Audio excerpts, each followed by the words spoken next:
All right. I just got a notification that the Hangout is live. So I guess it's Woo.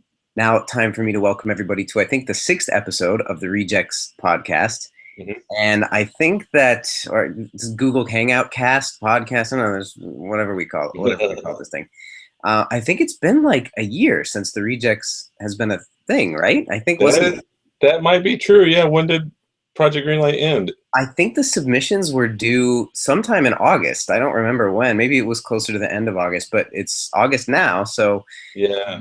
it's been a year-ish. So anyway, I think in September it'll be a year. I that think sounds that's what it is. yeah, Yeah.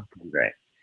Um, so we wanted to give everybody a couple quick updates. I don't have any updates, so I'll be really fast. The only shout out that I will do is um, for Shriekfest Radio. They've got a great radio station for people who are interested in the horror genre and other kind of paranormal or sci-fi or horror kind of storytelling. I was interviewed on there, and I'll put the link below. So if you want to listen to that, you can.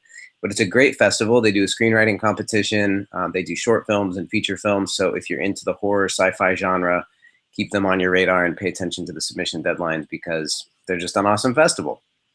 Other than that, I I don't really have I don't really have much else. I guess I'll also put a link to Itsy Bitsy, which is a short film that I made a couple years back. That's what we were talking about on Shriekfest. But that's all I got. So the big announcements and the big updates are from Javan, who's in the middle of feature film production and has all these stories. And we have a clip that we'll watch a little bit later too. So Javan, how's it going?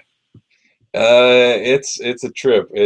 I mean, we shoot as much as we can, as often as we can, but right now we're kind of in limbo on financing. So everything we've everything we've been doing has been coming out of my pocket, and I've been buying more equipment as we go and shooting what we can. And I just had a meeting with the effects guy on Thursday, and I'm doing finishing up storyboards for him to go off and start making some good explosions out of the back of people's heads and some bloodbaths and stuff like that. So we're moving along on that part, but I've been editing as we're going and seeing where I need to do pickups. And audio is amazing right now because where we're at, there's barely any noise and barely any interference. So that I'm really impressed with, and I'm just trying to really hone down the look and the feel and the atmosphere. And when you first start, it's like I'm rushing to get everything done and moving to there, moving the camera, but now I'm getting more comfortable in that setting and more comfortable with the people we're working with. So, but trying to really pick my shots slower and take my time and not rush it and just focus on what we need to do on those days and not look at the whole thing at once, and just in pieces. And that's been the biggest lesson so far, is just like slow down, take your time, take a breath, and really do what needs to be done when you can, and not just try and run through it all, because we've run into issues along the way with our bus breaking down that we needed for a shot, and we had all our equipment, we rode in on it, and then we couldn't get our equipment to the second location, and Oh man, it was all this stuff, and then the generator issues, and we had to redo the wiring and all this stuff. And it's man. been just one thing after another. There's going to be a really interesting things on the documentary of us talking about it, because the whole time my producer Eric has been running around and filming, or Joe's been running around and filming and stuff, and getting all the fresh reactions to things that are happening. Gosh. So, but It's you have fun. a Kickstarter going on right now too for relating Yeah, to. we have a Indiegogo going on right now. Okay, So so we've been put a link to Indiegogo down there. Yeah, I took out ads on Facebook, ads on Twitter, and I got another company that's going to be pushing it here within the next day or two, and just trying to get that in front of as many faces as we can. And that shooting that was a trip, because we're in the middle of this 103-degree hospital, and I'm wearing a big thick jacket and walking up to you and talking and everything, and I'm just like, between takes, I got a towel and I'm rubbing my face down because I'm sweating and everything. And the guy who works there comes up to me and he's like, "I don't know how you do it." And I was like, "I don't know either. I'm about to pass out. Can you give me something to drink, please?" It is intense, but it's fun, and we're getting it done slowly as we go. So it's a process. Cool, cool. So, about the bus breaking down, we have a clip right from that day. From that day. Yep. All You right. can see I'm just sweating and yeah, all that goodness.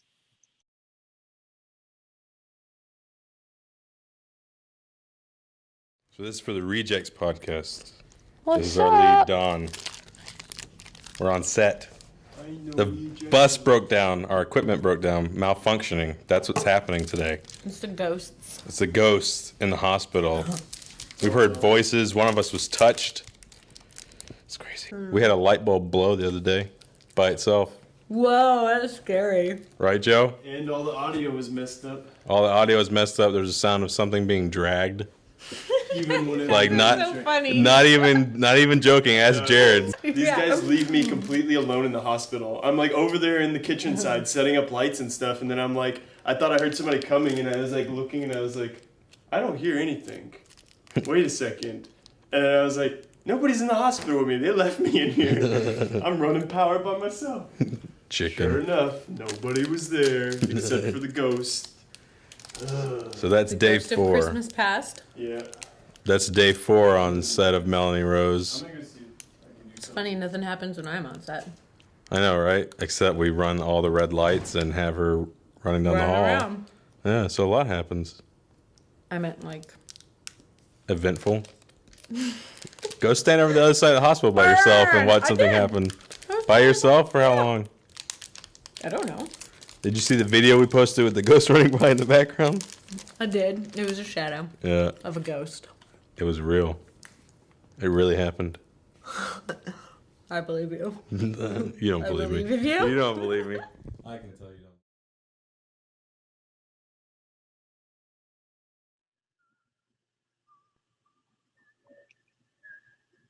don't. Boom. Yeah, that we were recording audio one day and the guy who was recording audio, Jared, stopped us and he was like, hold on, there's something interfering. I don't know what's going on. And we were like, what? He was like, it sounds like someone's dragging something in the background. I was like, what are you talking about? And so we're sitting there and Joe, the other actor that was in the white there, he was out back somewhere. We thought it might be him, but then he was totally in another building across the way in the AC and he came back. We were like, what were you doing? And he was like, nothing. What are you talking about? Then he was there by himself and he heard something dragging. And it was just like, I don't know what's going on, but it's weird. I heard someone yell my name when I was in there by myself. And it's getting to a few of us, but a few of us like, Don doesn't believe anything like that that's happening. But a few of us had heard things like called out. And so we're just trying to ignore it and focus on making the movie and carry on without any ghostly things. It's interesting. Crazy. Dude, So yeah. it's potentially, so it's whenever you're in the hospital location. Yeah, because there's the hospital, and then around the hospital are little clinics, and only one of the clinics actually has AC, so that's the one we set up for costumes and food and everything like that. But then, yeah, in the hospital, it's all dark, and all we have are our lights running off a generator, so it even adds to that creepy vibe. But the guy the person we meet to unlock the doors and everything, Otis, he talked about he worked there for 15 years before it actually closed. And while it was open, there were guys that refused to stay there overnight because they heard doors opening and closing all the time. And then like the nurse call box goes off every once in a while and we got to turn that off. So it's just like little things happen here and there, but you take it on your own kind of how you feel about it. So That's crazy. That's crazy. yeah. So apart from potentially dealing with the supernatural, what advice do you have to people who are looking to make kind of their own movie? My advice right now would be plan as much and over plan as much as you possibly can, because even if you can't stick to that plan, at least you have one on the day. And I mean, just go over your notes as much as you can, deconstruct the script even more, get involved more than you think you should with the actors and make sure they're completely comfortable. But that would be my biggest thing, is just to plan and over plan as much as you can. Like, know exactly what you want to do, every single shot by the hour and stuff like that. Like, I think a lot of people just overlook that and go, oh, I'm just going to get this on the day and I know what I need. But really having a plan, having a shot list and all those things are such a help, such a major help in just keeping you focused, especially on an independent production where you don't have as many people, kind of delegating what's happening. So you have to do it mostly yourself or whoever your selected team is, and just really focus on, all right, this is the plan. This is what we're getting done. If it rains, okay, well, we'll have to go do something else. But at least we were prepared for what, we hope to go through today. So, but there's always, circumstances that arise, but just focus on that planning period. Pre-production is such a like a godsend that people, I think, overlook because they're so excited to just start filming that they just overlook pre-production and don't focus on it as much as they should. Yeah. Yeah, I remember that. That was one of the quotes that I probably remember most from one of my film school professors was that if the director is like the way that you can get yourself to the best possible place is that by the time that you arrive on set, the director's work is like 85% done. Like Exactly. the remaining 15% is just like, okay, now I'm going to talk with the actors and the crew and make sure everybody knows what's going on. But everything has been planned out. Every shot's all ready. Everything's budgeted. All the AD now has to worry about all of that stuff because it's all been pre-visualized. So exactly. That's what and definitely don't ever be afraid to, depend on somebody else. You really have to have all those people to throw stuff at that you can't do it all yourself, And that's one thing, especially in smaller productions and stuff, you're used to doing most of it yourself. So maybe we just like doing it most of ourselves, so we keep it to ourselves. But on a production that's getting bigger and bigger by the day, you have to just let other people do things, like let the costume designer do her job, let that person do their job, whatever, and just let those things go. And just when they bring their ideas, hone it all down to what you need. You know?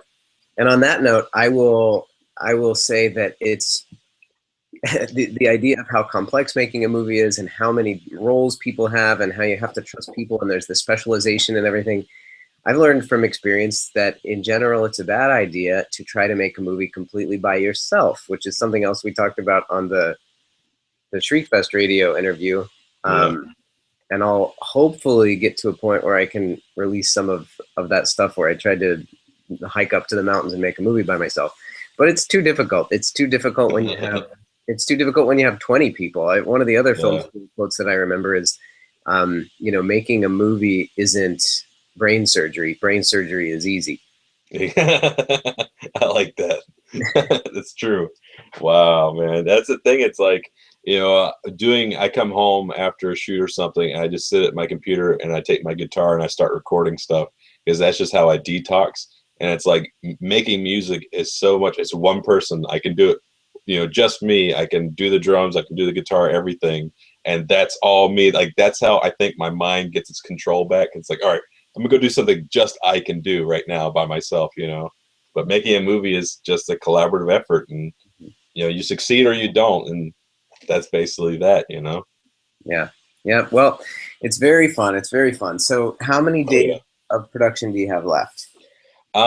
We're still fairly in the beginning of production. Like I said, we've been shooting when we can, and we've had a lot of downtime in between. But I say we still probably have about 40 days of production left, like straight. And after this next month, hopefully, depending on how the campaign does, we'll be able to get those a lot quicker than we are right now. But at the same time, it's given me time to look back at the footage I got and really say, okay, this is what I want to do differently. This is what I need to do here, and all these other things. So it's a give and a take. It's a plus and a minus at the same time. But yeah, we still have a little ways to go. Cool.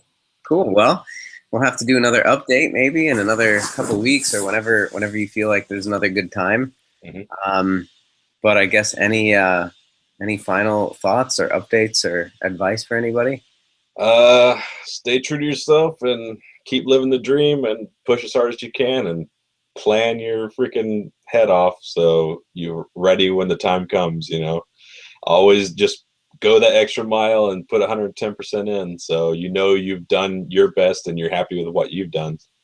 Yeah, cool. All right, well, just as a reminder, other rejects that are out there, watching and tuning in, if you've got updates for things that you're, getting involved with, there's things that you need help with, whether it's you want to pitch kind of Indiegogo or a Kickstarter link, or if you want to just update us with how it's going, then definitely email me and we can feature you on one of the upcoming shows. Reminds me, we'll have to check it in with Mr. Venus too. That's right. But anyway, thanks, Javan. Thanks everybody for watching, and We'll talk to you next time. Later. Bye.